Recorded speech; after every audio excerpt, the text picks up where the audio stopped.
Hi! Happy December! Bringing some holiday cheer to this little video today. I hope you all had a wonderful Thanksgiving, at least those of you that are in the US, and getting ready for the holiday spirit.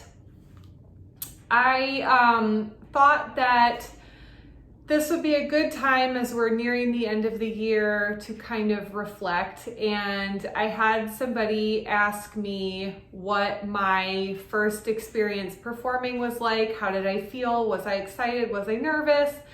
And so I thought, in reflection of the end of 2020, that would be a great topic to talk about. So let's dive in.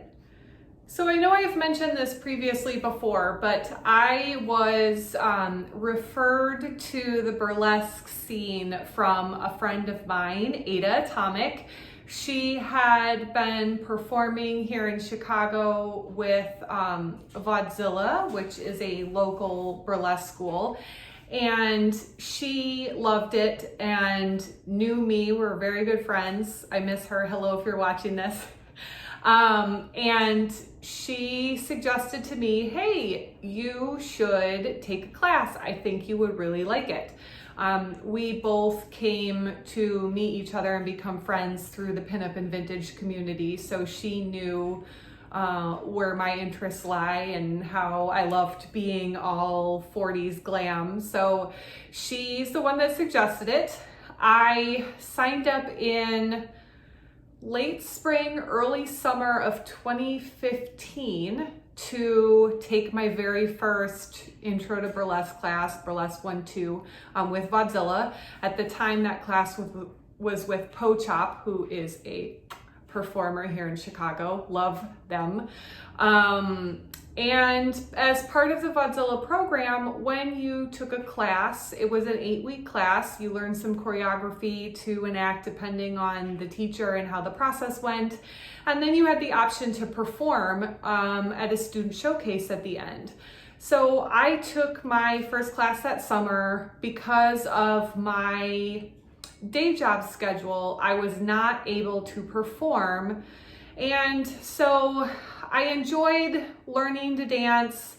I enjoyed learning choreography, which was something I didn't know that I would be interested in. But I didn't really get the full experience of performing. And so when Ada asked me afterwards to fill her in on how I was feeling, did I love it as much as she thought that I would? I told her, I said, I liked it, but I didn't perform. And she said, well, then you didn't get the full experience. Definitely do it again. So I signed up in the next session, which was that fall, late summer, early fall, with another 1-2 class with Po-Chop.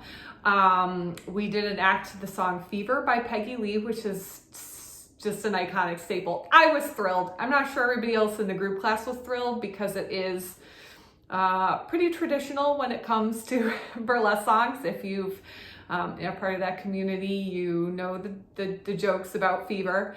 But I loved it. I really enjoyed the choreography. We coordinated costumes. There were about 8 of us, and I finally did get to do the performance number. We did some costume removals. We did some glove removals. We did like a full outerwear, and then just got down to our bra and panties or whatever version of that you wanted to wear. We had a color scheme, but otherwise it was kind of be your own individual. So I did that. We performed in September. I was really nervous. Not so much about the taking off of clothes and everything. I thought the glove peels were really fun. It really played into the cheekiness of pinup that I really enjoyed. So I liked that. I wasn't shy about the clothing removals. I was terrified that I was going to forget the choreography because I'm a perfectionist. I worked really hard to learn the choreography that Po had put together, and I did not want to mess it up. And I did not want to be the one in the group to mess it up because, as you know, if you've done any group performances, it's very obvious when one person messes up choreography. So thankfully, I had done a couple of swing dancing performances prior to that. So was really just wanting to be on my game for choreography. And I remember I invited a bunch of friends. It was their first time seeing me do anything in this genre. And they were great. I walked off stage just feeling amazing. I really had fun, and I continued to sign up and do classes for every 8-week rotation that there were classes. I signed up for the rest of 2015 and most of 2016. I was just doing group performances. I was taking classes. I took a Broadway burlesque class, so we did some singing and stripping. Those were some of my first forays into actually getting down to pasties. And I finally decided that I was ready to do my first solo act in 2016. I debuted in September of 2016, so I did group classes for a year before then. That was just something that it was important to me. I come from a athletic background, and so it's very much a progression of steps of knowledge and experience. And so for me, I knew I needed to do Burlesque 1-2, Burlesque 3-4, Burlesque 5-6, fan dancing, floor work, chair. Red Hot Annie at the time had done a showgirl intensive. So we did like a full, I think it was 2 weeks of just class every single day, different classes. Sometimes new instructors would come in. And for the performance part of that show, I did 3 acts in that show. And that experience was the experience that turned me from hey, this is kind of a fun, cool thing to do, to I love it. Got to do my first, I think this was around late spring, early summer of 2016. And that is what pushed me to say, you know what, I'm going to do a solo act. I think I'm ready now.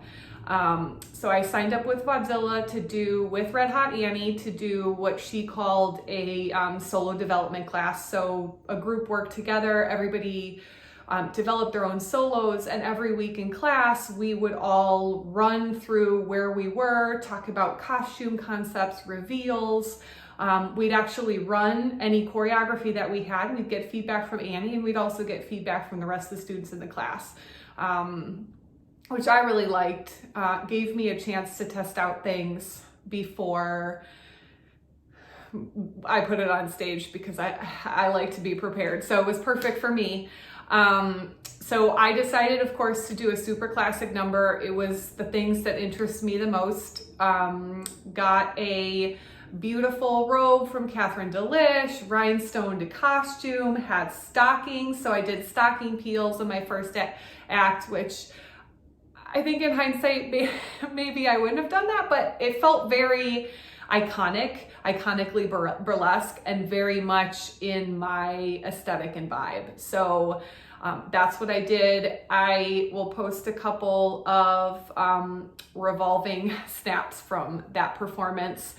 I remember waiting backstage to do that act, and I was not nervous, really excited. So much like excitement, adrenaline, that it felt like nerves, like my legs were shaky. But I was not nervous. If anything, I was worried about forgetting my choreography or missing my choreography notes in the song, especially when it came to the stocking peels, because I had set up everything so that there were specific timings for things, and I was a little worried about how that would go. But it went great. I think, as any performer will tell you, there were definitely things that I noticed that I wasn't thrilled about, but nobody else would have known because they weren't with me for rehearsal.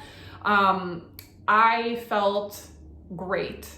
And that is kind of where my burlesque experience started. I still get a little nervous when I'm at a new venue that I'm not familiar with. I get a little bit nervous when I'm doing an act for the first time, or the first couple times I'm a little bit nervous because I'm still feeling that out on stage. But mostly I just get an excitement, like a high adrenaline excitement to get on stage and perform. And I think that that's healthy. I think it keeps me on my toes, keep things exciting. And as I continue to develop in my burlesque career, just exchanging more of like dead set choreography into more improvisation or more time to free flow, because I've realized that audience interaction is a thing that I really enjoy, and I really like improvising with the live band, and that requires you to be able to kind of go with the flow and see where the music takes you. And I'm looking forward to building that into my set acts a little more in the future. So that is kind of the background of my first burlesque experience. I know it was a little bit long-winded and I got really into the details, but I hope you kind of enjoyed understanding how my process started. And I hope that the rest of 2020 is good to you and those who are important to you. And thank you again for all of your support, especially in a year that's been very difficult for everybody.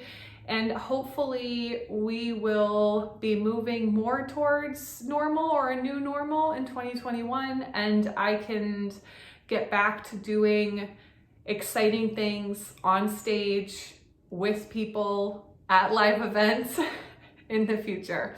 I love you. Thank you.